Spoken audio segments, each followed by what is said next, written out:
Halo guys, halo teman-teman. Assalamualaikum warahmatullahi wabarakatuh. Terima kasih banyak bagi kalian yang telah mengklik video ini.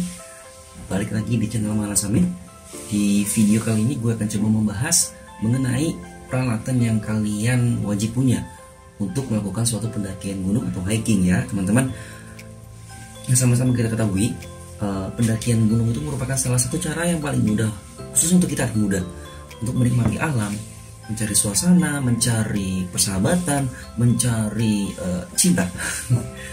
Di alam juga kadang kita lebih banyak bercerita, lebih banyak mendengar, dan lebih banyak mencinta. Hai kucing. Mudah bukan berarti kita menyepelekan ya teman-teman. Banyak kasus kecelakaan yang terjadi di gunung itu karena kurangnya persiapan atau perbekalan yang kita bawa. Terkadang kita asal dalam mempersiapkan peralatan, dalam mempersiapkan gear ataupun perbekalan akan kita bawa ya.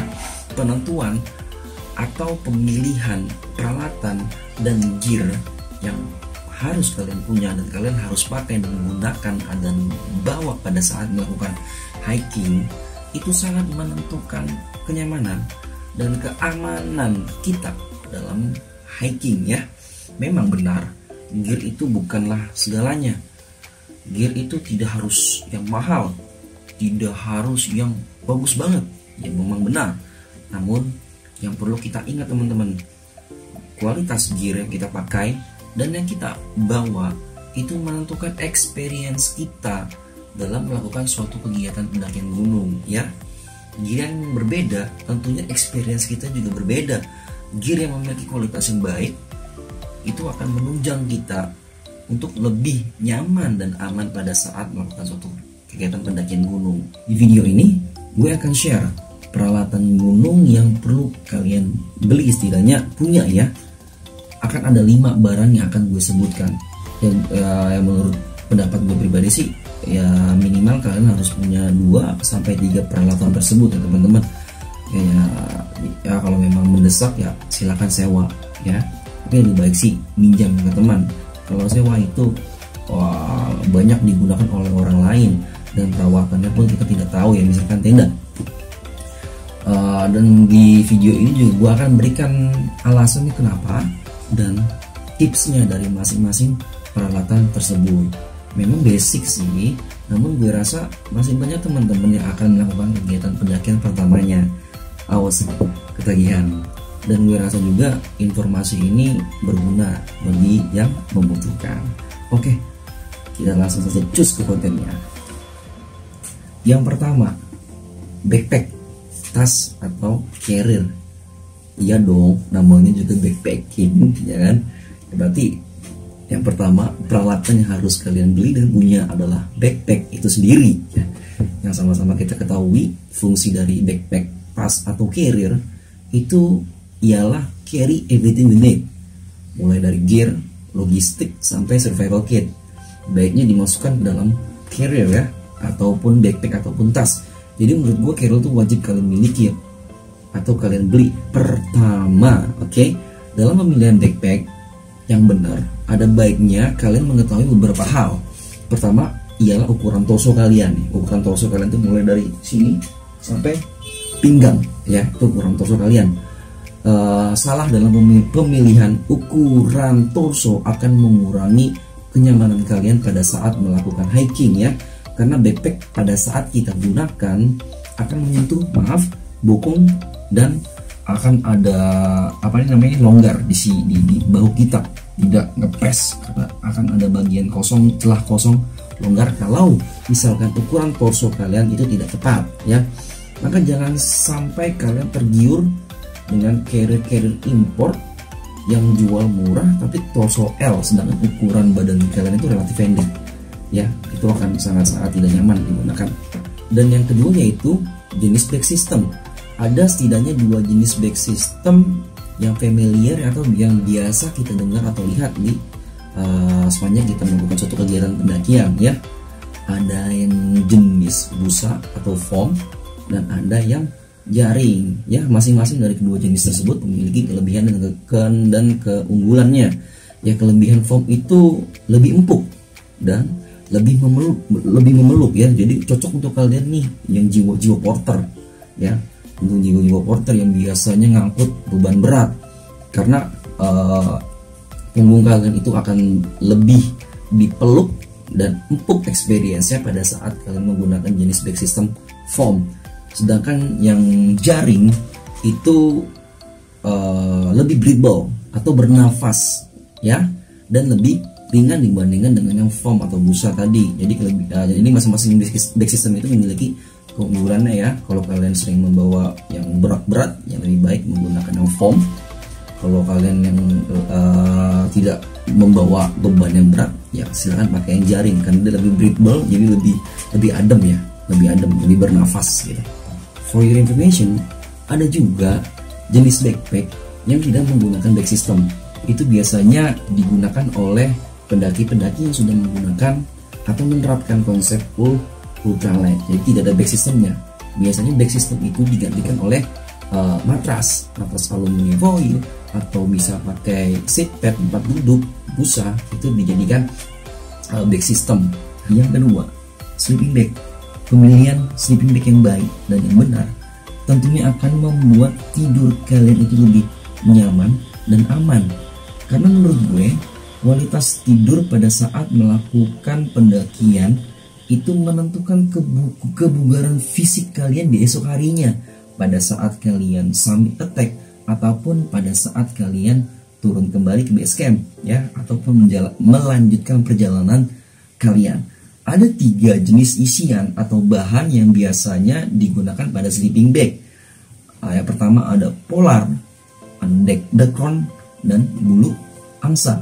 Dari ketiga bahan tersebut atau dari ketiga jenis isian tersebut, masing-masing memiliki kelebihan dan kekurangannya ya teman-teman. Namun sedikit tips dari gue, pilihlah SB dengan berbahan Dacron jika budget kalian itu ngepas ya, atau tidak banyak. Kenapa? Karena SB berbahan Dacron itu memiliki kelebihan lentur ya, sifatnya itu lentur dan dapat di-press pada saat kalian packing kembali ya.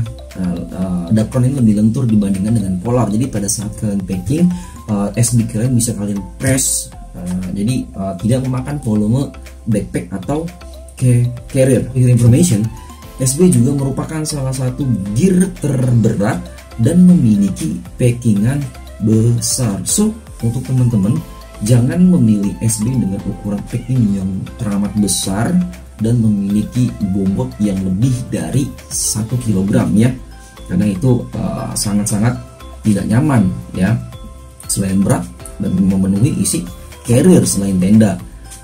Namun jika kalian atau teman-teman memiliki budget yang unlimited, pilihlah SB dengan berbahan isian bulu angsa, no debat. Nomor 3, jaket nih. Sama halnya dengan SB, jaket juga memiliki peranan penting untuk menghangatkan tubuh kalian dari cuaca yang sangat teramat dingin atau ekstrim.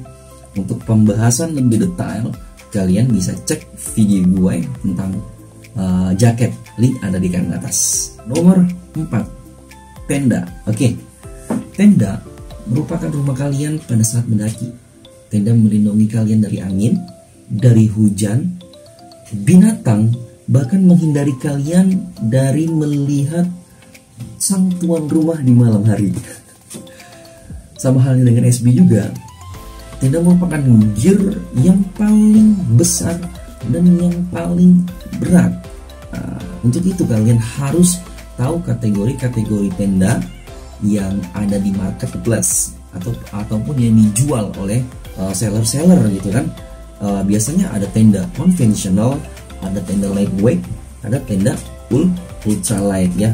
Di tahun 2021, kalau menurut gue sih sudah wajib banget nih untuk kalian atau teman-teman membeli tenda yang sudah menggunakan aluminium alloy dan tidak menggunakan terpal lagi sebagai floornya, atau bisa dikategorikan ialah tenda lightweight ya, karena tenda itu bobotnya bisa sampai 4-5 kilo. Itu memenuhi isi tas kalian dan juga membebani kalian selama kalian trekking.